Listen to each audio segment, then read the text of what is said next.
Oberster Richter Roberts, Präsident Carter, Präsident Clinton, Präsident Bush, Präsident Obama, meine lieben amerikanischen Mitbürger und Völker dieser Welt, danke. Wir, die Bürger Amerikas, kommen jetzt zusammen in einer großen nationalen Bemühung, unser Land wieder aufzubauen und sein Versprechen zu erneuern für alle unsere Bürger. Zusammen werden wir den Kurs bestimmen für Amerika und die Welt für viele, viele Jahre. Wir werden uns Herausforderungen und Problemen gegenübersehen, aber wir werden es schaffen. Alle 4 Jahre treffen wir uns genau hier, um den friedlichen Übergang der Macht zu zelebrieren. Und wir sind dankbar für Präsident Obama und die ehemalige First Lady Michelle Obama für ihre Hilfe bei diesem friedlichen Übergang. Sie haben das großartig gemacht. Vielen herzlichen Dank.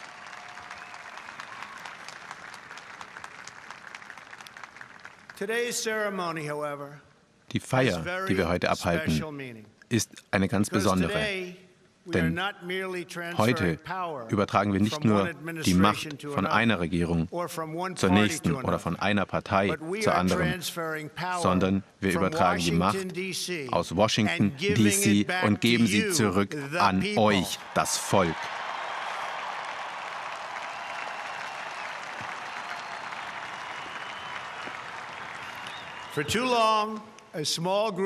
Zu lange hat eine kleine Gruppe hier in der Hauptstadt unseres Landes die Früchte eingetragen, während die Menschen da draußen dafür bezahlt haben. Washington ging es gut, aber die Menschen konnten an diesem Wohlstand nicht teilhaben. Den Politikern ging es gut, aber die Arbeitsplätze wanderten ab und die Fabriken wurden geschlossen. Das Establishment hat sich nur selbst geschützt, aber nicht die Bürger unseres Landes. Ihre Siege waren nicht die Siege des Volkes. Deren Siege waren nicht eure Siege. Und während Sie hier gefeiert haben in der Hauptstadt unseres Landes, gab es für ganz viele Familien da draußen wenig zu feiern im ganzen Land.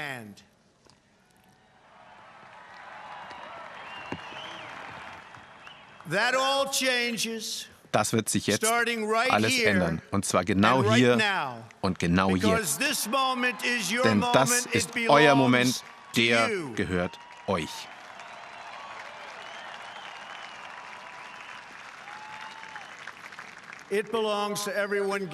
Es gehört allen, die hier versammelt sind und allen, die zusehen, im ganzen Land. Das ist euer Tag, das ist eure Feier. Und das hier, die Vereinigten Staaten von Amerika, ist euer Land.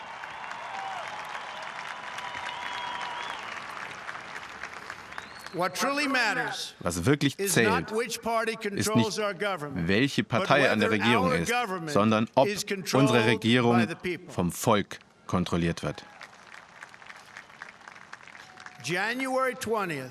Am 20. Januar 2017, am heutigen Tag, dieser Tag wird in Erinnerung bleiben, als der Tag, als das Volk wieder die Macht in diesem Land übernommen hat.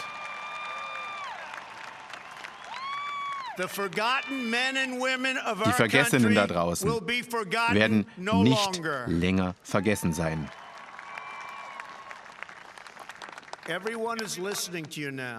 Jetzt hören euch alle zu. Millionen von euch, 10 Millionen von euch sind Teil unserer historischen Bewegung gewesen. Eine solche Bewegung hat die Welt noch nie zuvor gesehen.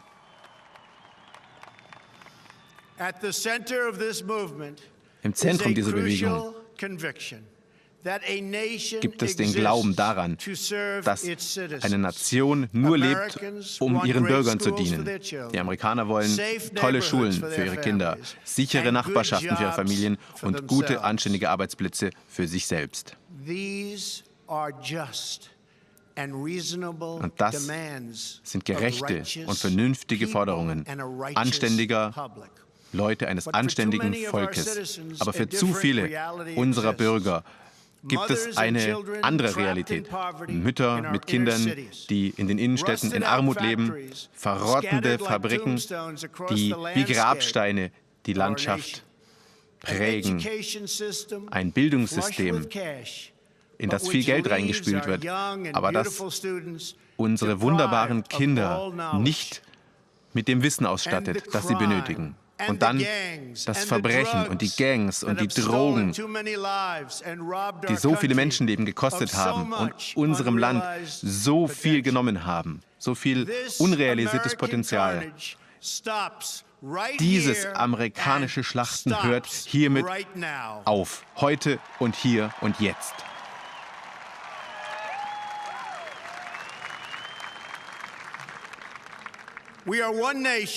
Wir sind eine Nation und euer Schmerz ist unser Schmerz und eure Träume sind unsere Träume und euer Erfolg wird unser Erfolg sein. Wir haben das gleiche Herz, das gleiche Zuhause und eine großartige Zukunft, ein großartiges Schicksal. Den Amtseid, den ich heute hier geleistet habe, das ist ein Treuegelöbnis für alle von uns, ein Treuegelöbnis an euch. Für viele Jahrzehnte haben wir Industrien in anderen Ländern auf Kosten der eigenen bereichert, haben die Armeen anderer Länder unterstützt, während wir es gleichzeitig zugelassen haben, dass unsere großartige Armee immer weiter den Bach hinunterging. Wir haben die Grenzen anderer Länder verteidigt und uns aber geweigert, unsere eigenen Grenzen zu verteidigen.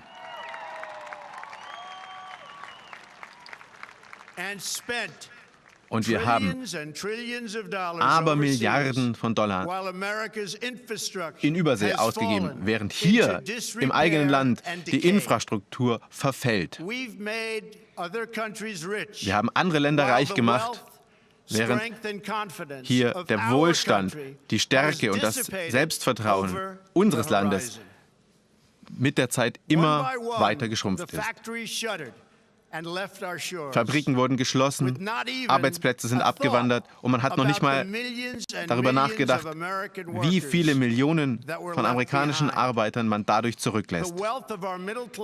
Der Wohlstand unserer Mittelklasse wurde ihnen wieder entrissen und verteilt überall auf der Welt. Aber das ist die Vergangenheit. Und jetzt gucken wir nur noch nach vorne.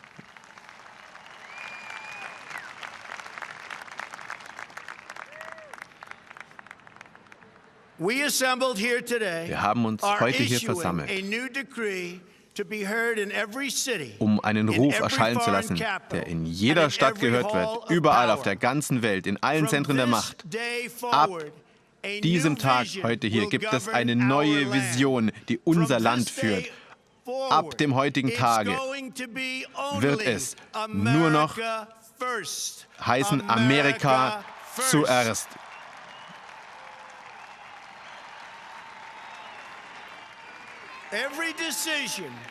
Jede Entscheidung im Bereich Handel, Steuern, Einwanderung, im Außenbereich, alles wird darüber definiert, ob amerikanische Arbeit und amerikanische Familien davon profitieren.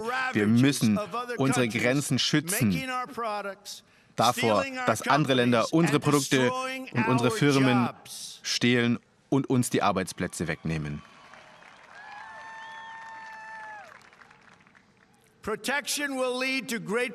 Dieser Schutz wird zu Wohlstand und Stärke führen im eigenen Land. Ich werde für euch kämpfen, mit allem, was ich habe. Und ich werde niemals, niemals aufgeben im Kampf für euch. Amerika wird wieder gewinnen, so wie wir noch nie zuvor gewonnen haben. Wir werden unsere Jobs zurückholen nach Amerika. Wir werden unsere Grenzen wieder sichern. Wir werden unseren Wohlstand wiederherstellen. Und wir werden unsere Träume wieder zum Leben erwecken. Wir werden neue Straßen bauen, Highways, Brücken, Flughäfen, Tunnel, Eisenbahnen, überall in unserem wunderbaren Land. Wir werden dafür sorgen, dass unsere Leute nicht länger auf Sozialleistungen angewiesen sind, sondern wieder in Brot und Arbeit stehen, mit amerikanischer Arbeitskraft hier im eigenen Land. Wir werden davon geleitet, dass wir 2 Grundregeln haben. Wir kaufen amerikanisch und wir stellen amerikanische Arbeiter ein. Wir werden die Freundschaft und den guten Willen aller Nationen auf der Welt suchen. Aber wir machen das in dem Wissen, dass es das Recht aller Nationen ist, ihre eigenen Interessen an die erste Stelle zu stellen. Wir möchten unsere Lebensart nicht jemandem vorschreiben, aber wir lassen sie als leuchtendes Beispiel dastehen. Wir werden scheinen als leuchtendes Vorbild, dem alle folgen können. Wir werden alte Allianzen wiederherstellen, neue Allianzen bilden und die zivilisierte Welt vereinen gegen radikalen islamistischen Terror, den wir ausrotten werden, vollständig.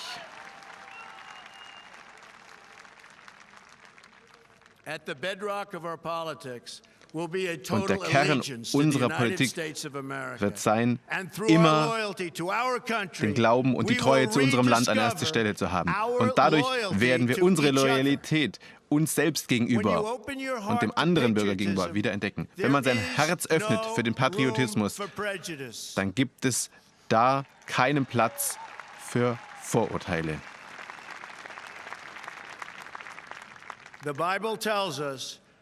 Die Bibel lehrt uns, wie schön es ist, wenn die Völker Gottes friedlich zusammenleben.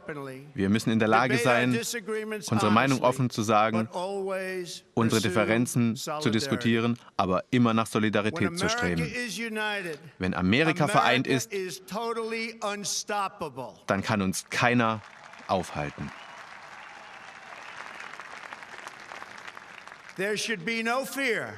Es sollte keine Furcht geben. Wir sind geschützt durch das, was wir tun und werden immer geschützt sein durch die großartigen Männer und Frauen, die in unserer Armee und in unserer Polizei und unseren Sicherheitskräften. Und das Wichtigste ist, sie werden uns schützen und Gott wird uns schützen. Das ist das Wichtigste.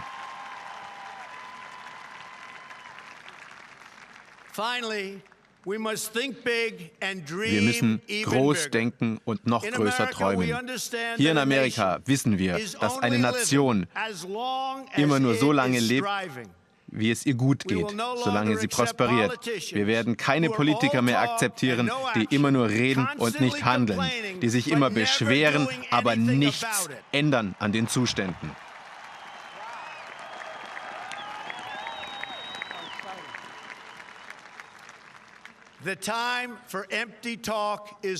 Die Zeit hohler Phrasen und Reden ist vorbei. Jetzt schlägt die Stunde des Handelns.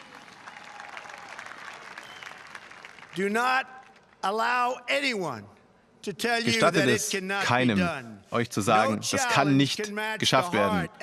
Keine Herausforderung kann so groß sein, dass das amerikanische Herz und der amerikanische Geist sie nicht überwinden kann.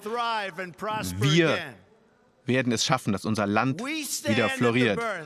Wir stehen hier immer noch in einem jungen Jahrtausend, streben zu den Sternen, versuchen, Krankheiten auszurotten auf der Erde und neue, saubere Energien, die Energien und die Technologie von morgen zu nutzen. Und das wird uns helfen, unsere Gräben zu überwinden. Wir sollten uns daran erinnern, das, was unsere Soldaten und Soldatinnen auch nie vergessen, egal ob wir schwarz oder braun oder weiß sind, unser Blut ist immer rot und es ist das rote Blut des Patriotismus.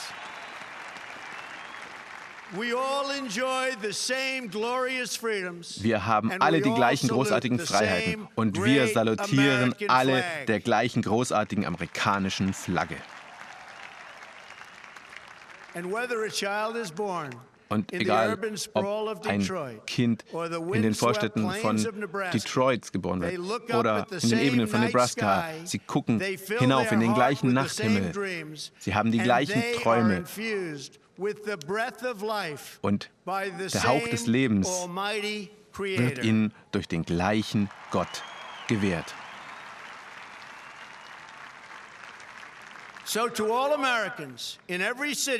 Allen Amerikanern in allen Städten, groß und klein, von den Bergen zu den Bergen, von der Westküste an die Ostküste, hört mir zu. Ihr werdet nie wieder ignoriert werden.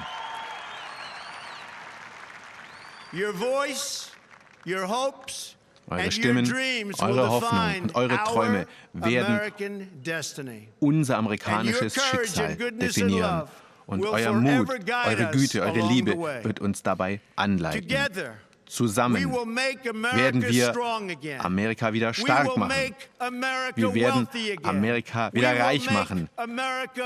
Wir werden Amerika wieder stolz machen. Wir werden Amerika wieder sicher machen. Und ja, zusammen werden wir Amerika wieder großartig machen. Vielen herzlichen Dank. Gott segne euch alle und Gott segne diese Vereinigten Staaten von Amerika. Danke.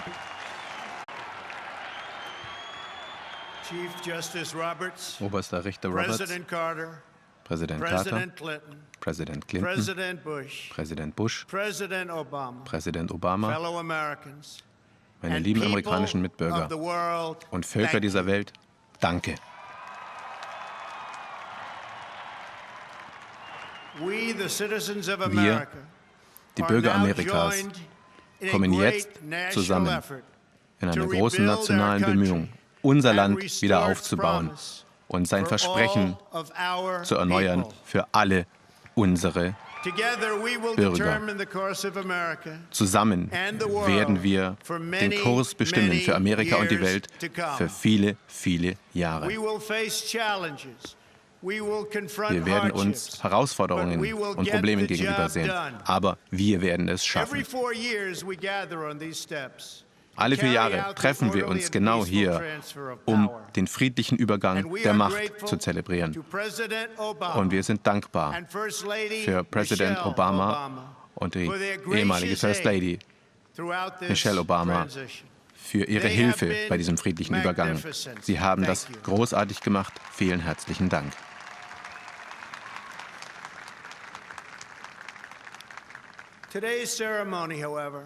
Die Feier, die wir heute abhalten, ist eine ganz besondere. Denn heute übertragen wir nicht nur die Macht von einer Regierung zur nächsten oder von einer Partei zur anderen, sondern wir übertragen die Macht aus Washington, D.C. und geben sie zurück an euch, das Volk.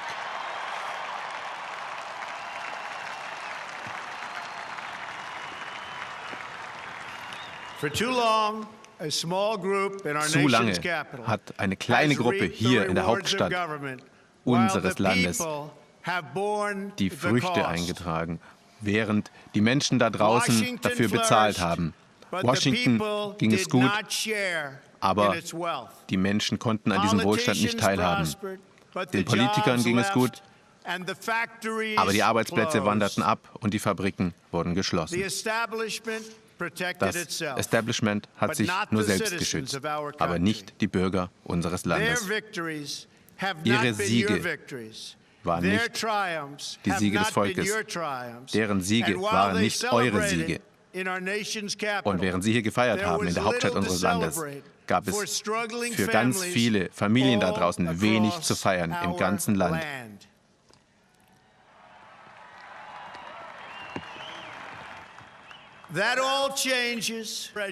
Dann gibt es da keinen Platz für Vorurteile.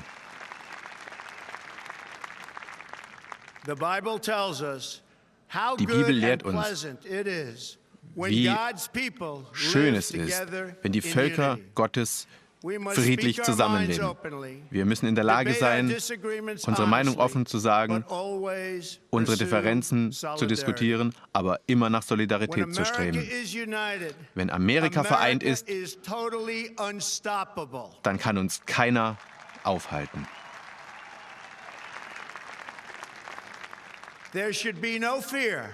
Es sollte keine Furcht geben. Wir sind geschützt durch das, was wir tun, und werden immer geschützt sein durch die großartigen Männer und Frauen, die in unserer Armee und in unserer Polizei und unseren Sicherheitskräften. Und das Wichtigste ist, sie werden uns schützen und Gott wird uns schützen. Das ist das Wichtigste.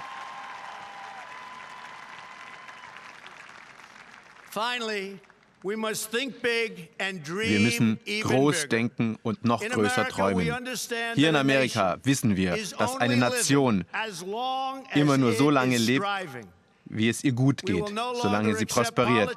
Wir werden keine Politiker mehr akzeptieren, die immer nur reden und nicht handeln, die sich immer beschweren, aber nichts ändern an den Zuständen.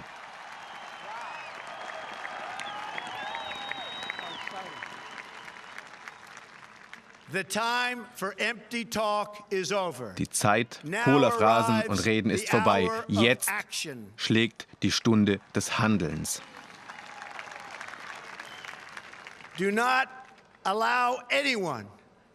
Gestattet es keinem, euch zu sagen, das kann nicht geschafft werden.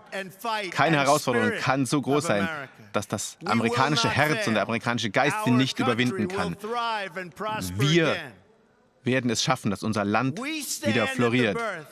Wir stehen hier immer noch in einem jungen Jahrtausend, streben zu den Sternen, versuchen, Krankheiten auszurotten auf der Erde und neue, saubere Energien, die Energien und die Technologie von morgen zu nutzen. Und das wird uns helfen, unsere Gräben zu überwinden. Wir sollten uns daran erinnern, das, was unsere Soldaten und Soldatinnen auch nie vergessen, egal ob wir schwarz oder braun oder weiß sind, unser Blut ist immer rot und es ist das rote Blut des Patriotismus. Bereich, alles wird darüber definiert, ob amerikanische Arbeit und amerikanische Familien davon profitieren. Wir müssen unsere Grenzen schützen davor, dass andere Länder unsere Produkte und unsere Firmen stehlen und uns die Arbeitsplätze wegnehmen.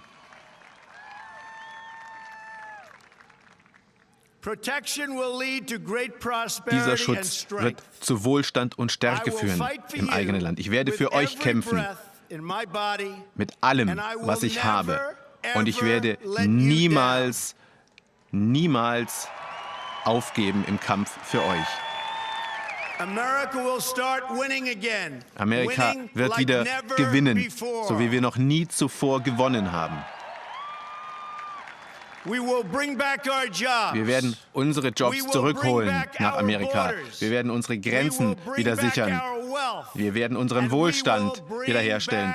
Und wir werden unsere Träume wieder zum Leben erwecken. Wir werden neue Straßen bauen, Highways, Brücken, Flughäfen, Tunnel, Eisenbahnen, überall in unserem wunderbaren Land. Wir werden dafür sorgen, dass unsere Leute nicht länger auf Sozialleistungen angewiesen sind, sondern wieder in Brot und Arbeit stehen, mit amerikanischer Arbeitskraft hier im eigenen Land. Wir werden davon geleitet, dass wir zwei Grundregeln haben. Wir kaufen amerikanisch und wir stellen amerikanische Arbeiter ein. Wir werden die Freundschaft und den guten Willen aller Nationen auf der Welt suchen. Aber wir machen das in dem Wissen, dass es das Recht aller Nationen ist, ihre eigenen Interessen an die erste Stelle zu stellen. Wir möchten unsere Lebensart nicht jemandem vorschreiben, aber wir lassen sie als leuchtendes Beispiel dastehen. Wir werden scheinen als leuchtendes Vorbild, dem alle folgen können. Wir werden alte Allianzen wiederherstellen, neue Allianzen bilden und die zivilisierte Welt vereinen gegen radikalen islamistischen Terror, den wir ausrotten werden, vollständig.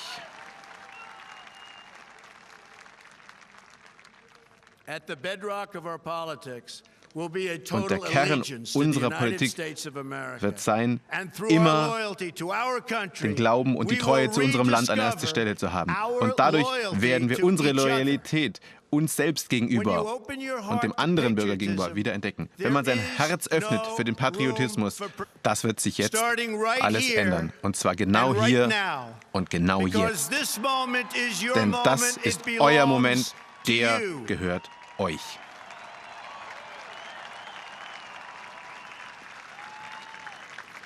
Es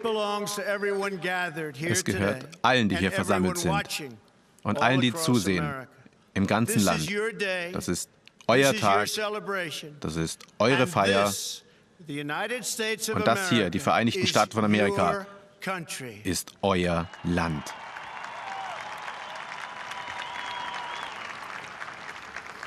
Was wirklich zählt, ist nicht, welche Partei an der Regierung ist, sondern ob unsere Regierung vom Volk kontrolliert wird.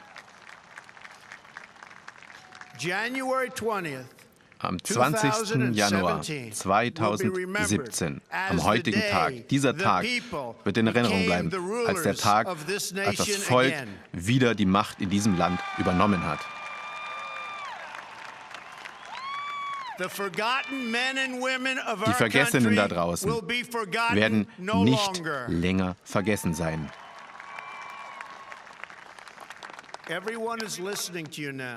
Jetzt hören euch alle zu. Millionen von euch, 10 Millionen von euch sind Teil unserer historischen Bewegung gewesen. Eine solche Bewegung hat die Welt noch nie zuvor gesehen.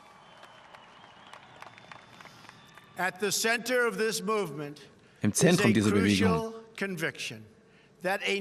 gibt es den Glauben daran, dass eine Nation nur lebt, um ihren Bürgern zu dienen.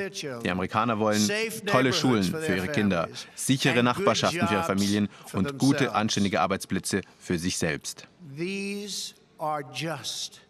Und das sind gerechte und vernünftige Forderungen anständiger Leute eines anständigen Volkes. Aber für zu viele unserer Bürger gibt es eine andere Realität.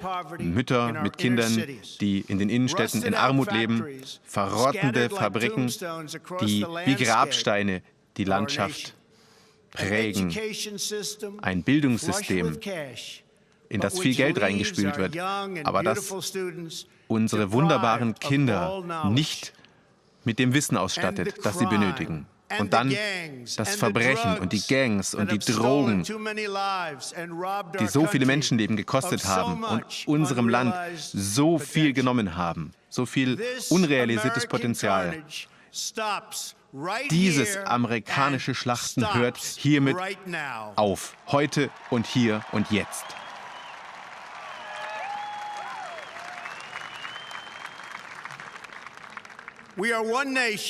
Wir sind eine Nation und euer Schmerz ist unser Schmerz und eure Träume sind unsere Träume und euer Erfolg wird unser Erfolg sein. Wir haben das gleiche Herz, das gleiche Zuhause und eine großartige Zukunft, ein großartiges Schicksal. Den Amtseid, den ich heute hier geleistet habe, das ist ein Treuegelöbnis für alle von uns, ein Treuegelöbnis an euch. Für viele Jahrzehnte haben wir Industrien in anderen Ländern auf Kosten der eigenen bereichert, haben die Armeen anderer Länder unterstützt, während wir es gleichzeitig zugelassen haben, dass unsere großartige Armee immer weiter den Bach hinunterging. Wir haben die Grenzen anderer Länder verteidigt und uns aber geweigert, unsere eigenen Grenzen zu verteidigen.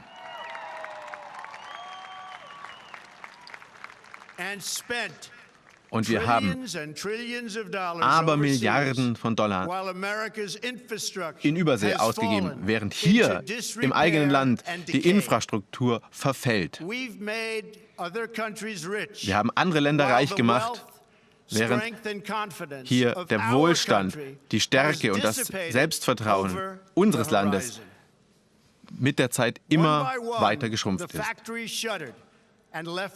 Fabriken wurden geschlossen, Arbeitsplätze sind abgewandert und man hat noch nicht mal darüber nachgedacht, wie viele Millionen von amerikanischen Arbeitern man dadurch zurücklässt. Der Wohlstand unserer Mittelklasse wurde ihnen wieder entrissen und verteilt überall auf der Welt. Aber das ist die Vergangenheit. Und jetzt gucken wir nur noch nach vorne.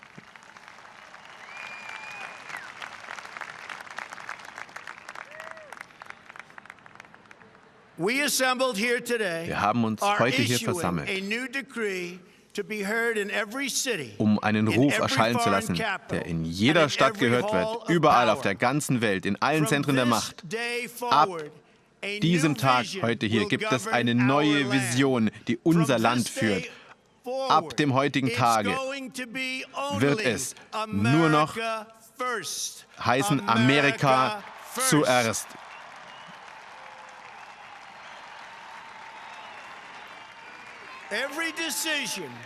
Jede Entscheidung im Bereich Handel, Steuern, Einwanderung, im Außen